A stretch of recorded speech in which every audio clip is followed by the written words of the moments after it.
नमस्कार दोस्तों, मैं हूं धर्मराज और आप हैं आईएएस नॉलेज चैनल पर।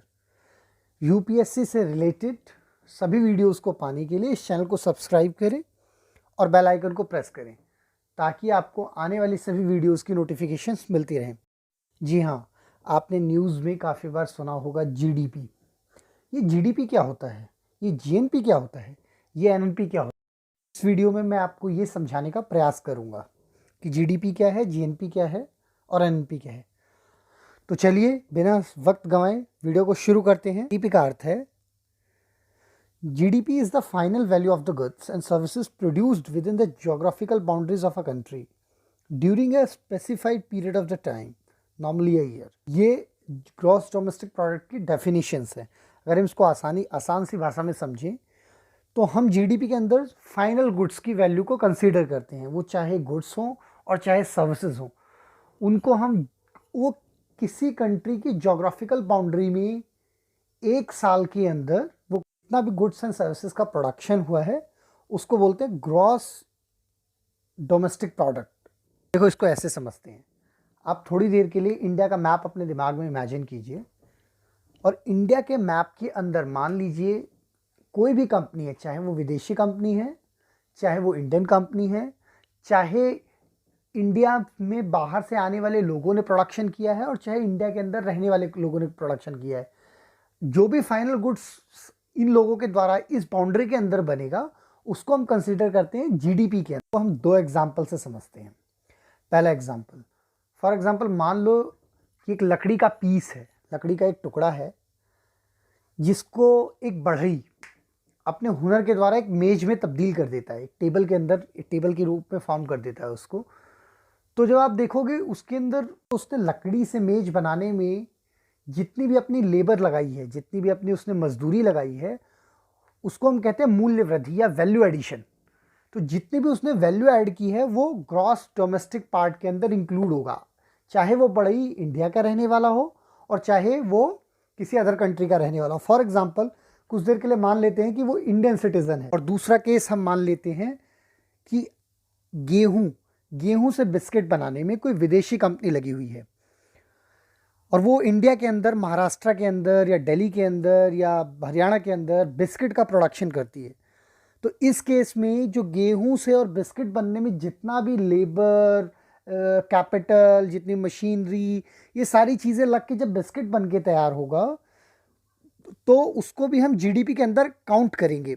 इन दोनों एग्जाम्पल से हमने ये समझा कि चाहे बढ़ई भारतीय था और चाहे कोई कंपनी विदेशी थी, अगर दोनों इंडिया के अंदर ही काम करते हैं तो हम इंडिया के अंदर जो भी फाइनल गुड्स बनेगा, जो भी उसकी वैल्यू होगी, उसको हम जीडीपी में कंसीडर करेंगे। तो जीडीपी में आपको डोमेस्टिक वर्ल्ड पे ज़्यादा फोकस करना है। अब चलते हैं ग्रॉस नेशनल प्रोडक्ट या ग्रॉस नेशनल इनकम की तरफ। तो ग्रॉस नेशनल प्रोडक्ट या ग्रॉस नेशनल इनकम बड़ा ही सिंपल है। अगर आपने जीडीपी कैलकुलेट कर ली तो जितनी भी आपकी जीडीपी आई प्लस जितना भी इंडिया के बाहर से यानी फॉरेन कंट्रीज से जितनी भी आपको वैल्यू आई उसको उठा के ऐड कर दो, माइनस कर दो जितनी भी आपकी इंडिया के बाहर वैल्यू गई उसको आप माइनस कर दो, आपका निकल जाएगा जीएनपी। देखो नेक्स्ट स्लाइड में इसको आपको और आराम से समझ में आएगा।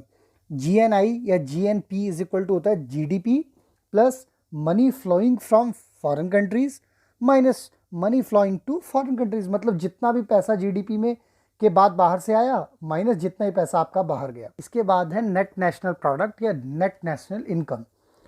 सिंपल है, जब आप जीएनआई तक पहुंच जाते हैं या जीएनपी तक पहुंच जाते हैं तो ग्रॉस नेशनल प्रोडक्ट या ग्रॉस नेशनल इनकम में से अगर आप डेप्रिसिएशन को माइनस कर देते हैं तो आपके पास आ जाता है नेट नेशनल प्रोडक्ट। अच्छा, तो अभी हमने सीख लिया है जीएनपी, जीडीपी और एनएनपी। देखो, जीडीपी 3 टाइप से कैलकुलेट होती है। जीडीपी को कैलकुलेट करने के 3 मेथड्स हैं। पहला है आपका एक्सपेंडिचर मेथड, दूसरा है आपका इनकम मेथड और तीसरा है आपका आउटपुट मेथड।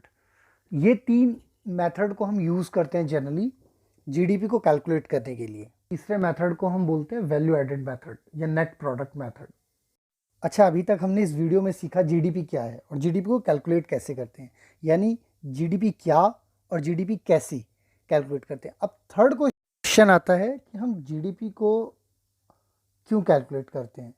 तो उसका रीज़न है क्योंकि जीडीपी कैलकुलेट करना इसलिए भी ज़रूरी हो जाता है क्योंकि जीडीपी जो होता है वो ही एक ऐसा सिंगल इंडिकेटर है कि कंट्री में किसी नेशन की, किसी कंट्री की इकोनॉमिक हालत कैसी है।